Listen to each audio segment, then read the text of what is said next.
চট্টগ্রাম বিশ্ববিদ্যালয় কেন্দ্রীয় ছাত্র সংসদ নির্বাচনে ছাত্রশিবির সমর্থিত সম্প্রীতির শিক্ষার্থী জোট প্যানেলের ভিপি পদে ইব্রাহিম হোসেন রনি ও জিএস পদে সাঈদ বিন হাবিব নির্বাচিত হয়েছেন।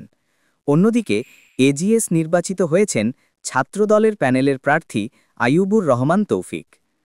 বৃহস্পতিবার ১৬ অক্টোবর রাত ৪টার দিকে ১৪টি হল ও একটি হোস্টেলের অনানুষ্ঠানিকভাবে ঘোষিত ফলাফল থেকে এ তথ্য জানা গেছে। চাকসুর ১৪টি হলের ফলাফল অনুযায়ী ভিপি পদে ইব্রাহিম হোসেন রনি ভোট পেয়েছেন ৭,২২১টি, আর জিএস পদে সাঈদ বিন হাবিব ভোট পেয়েছেন ৭,২৯৫টি।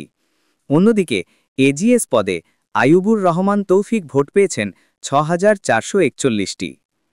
বুধবার সকাল ৯টায় ভোটগ্রহণ শুরু হয়ে শেষ হয় বিকেল ৪টায়।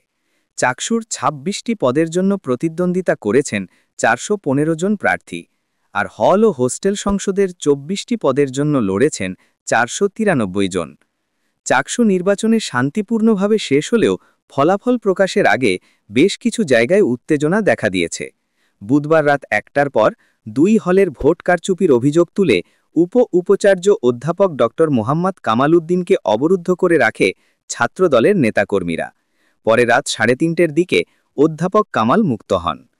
এর আগে দিনভর সুষ্ঠু ও শান্তিপূর্ণ পরিবেশে ভোট গ্রহণ হলেও ফলাফল প্রকাশের আগে বিভিন্ন জায়গায় উত্তেজনাকর পরিস্থিতি তৈরি হয়।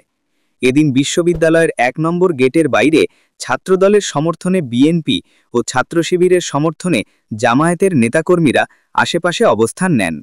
এ সময় উভয় পক্ষই শান্তিপূর্ণভাবে রাস্তার পাশে থাকলেও অপ্রীতিকর কোনো ঘটনার খবর পাওয়া যায়নি।